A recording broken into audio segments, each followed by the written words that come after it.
Morning viewers, Rob Atfield reporting for Port Carling Boats. It's April 26, 2013.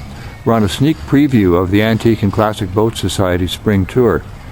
We're here a day in advance to give you a clearer look at several of the shops in Muskoka. Let's take a look inside the Blackbird shop. Viewers, in case you didn't realize it, Paul Hunter's shop builds brand new Blackbird boats, pretty stunning vessels. As time allows, they also do some restorations and refurbishing of older classics. Here's a Century Resorter, having new varnish and work done on it.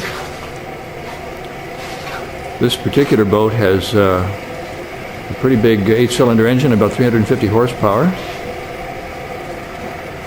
Very careful job being done on the varnishing here. This boat apparently didn't need a new bottom, but it's got new decking on it.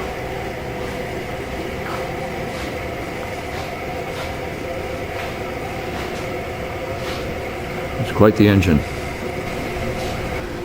Paul Hunter here, viewers, has been working on a brand new Blackbird. This one's called the Storm. Paul's going to share a few details about this boat with us.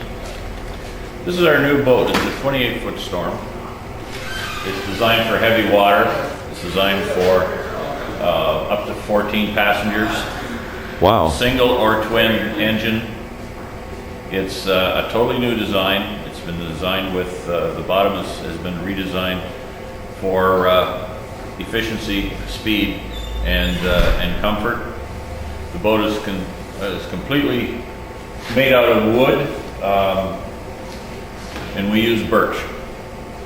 The stringers are birch. They're 1.5 inch birch by 18 inches in the center depth to give it some exceptional strength. We use the birch because it's about 30% stronger than the mahogany. Really?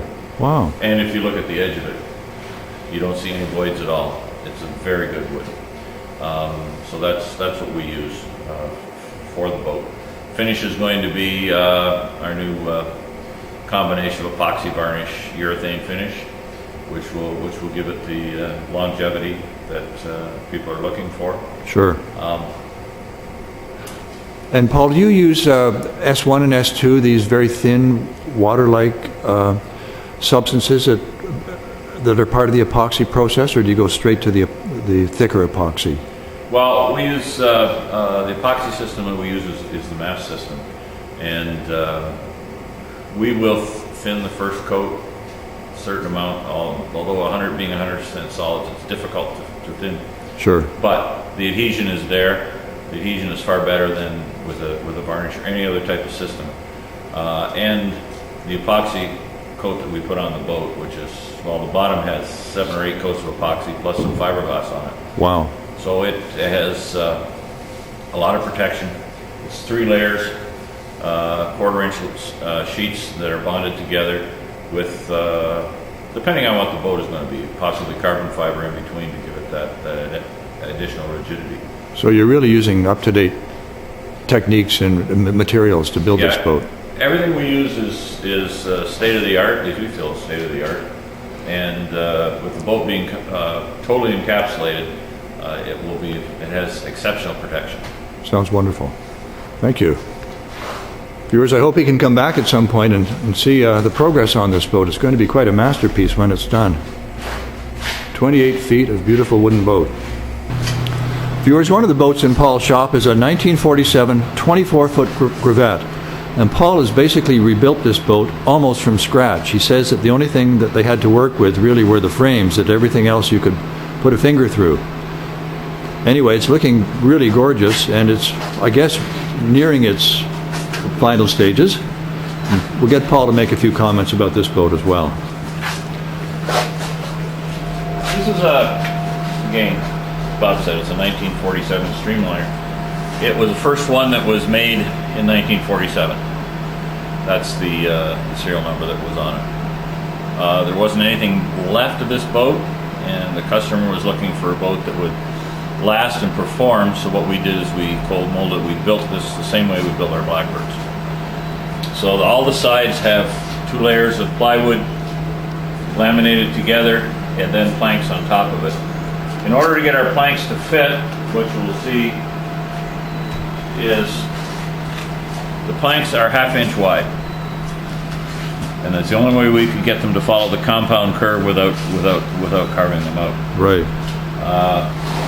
The boat at this stage has already got 4 coats of epoxy on it, which we've sanded flat.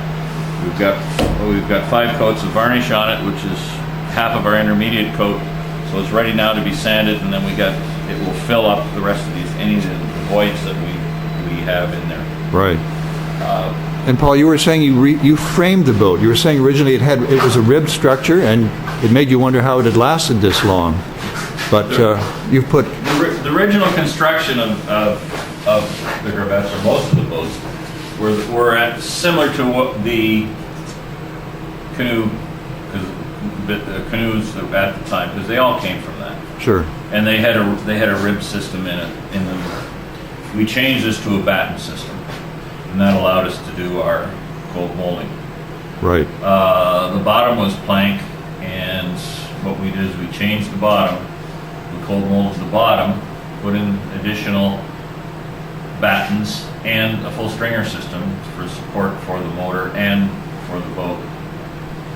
The bottom is 3 layers of 1/4 inch plywood laminated together, and then epoxy plus some fiberglass for abrasion protection. Right. And finished with the bottom color. Right. So this boat's going to be 3 or 4 times as strong as the original Greavette that came out of the factory. It will. What we've also done in here is if you notice, everything is rounded. The original boats, the way they were built, particularly the dash, everything was flat and square. Once you got away from the rounded edges, everything came in square butt fit or butt corners. We contoured everything. Wow. That's a huge job in itself. Which is probably, at this point, we wish we never did, because it's very difficult. Yeah, for sure. So you have compound curves here, and the planks in the dash, they all go up on a 30-degree angle, because that's the only way we could get them to fit to the dash. Wow. Now, did you have to steam bend the dash? No, planks are thin enough. They're only 1/8 of an inch.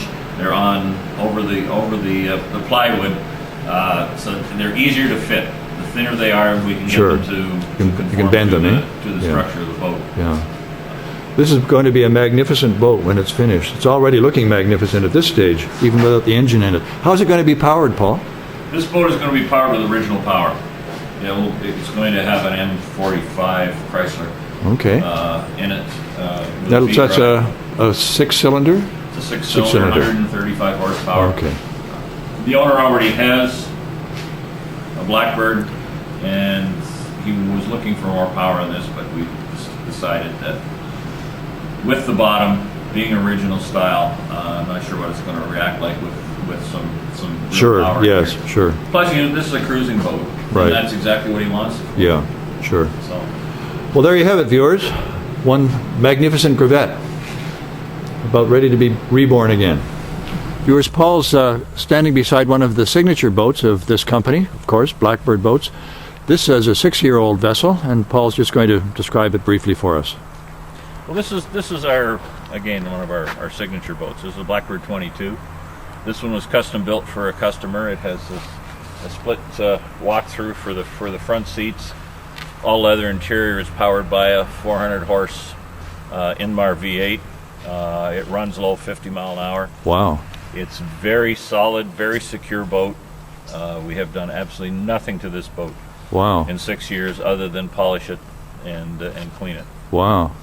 So it's something that we've accomplished with the finishes that we're using and our techniques. As you can see, the bottom, there's absolutely no deterioration, none whatsoever inside, and that's the result of the epoxy systems that we use. Right. So you've obviously had no problems with cracking or wave pounding at high speeds and None separating whatsoever. seams? No. Thank you, Paul. This is a beautiful boat. Thank you. Viewers, I'm going to just climb on the fender board here and take a look. Okay. Pretty magnificent vessel.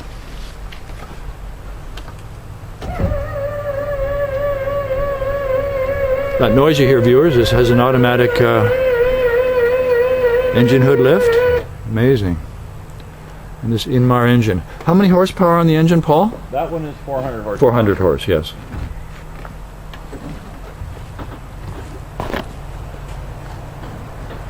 Apart from some winter dust, this boat looks like it just came out of the showroom at 6 years of age. So, Paul, the lifespan of the expectancy of a boat like this is probably at least 50 to 60 years, I would think, if it's well maintained and cared for. We assume it's that. We won't know until we get to that Right. to that age. But I'm assuming these boats will last longer just by the way they're standing up at this point in time. Sure.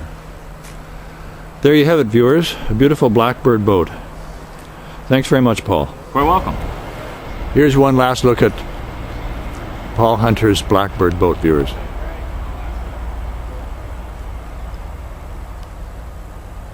A masterpiece.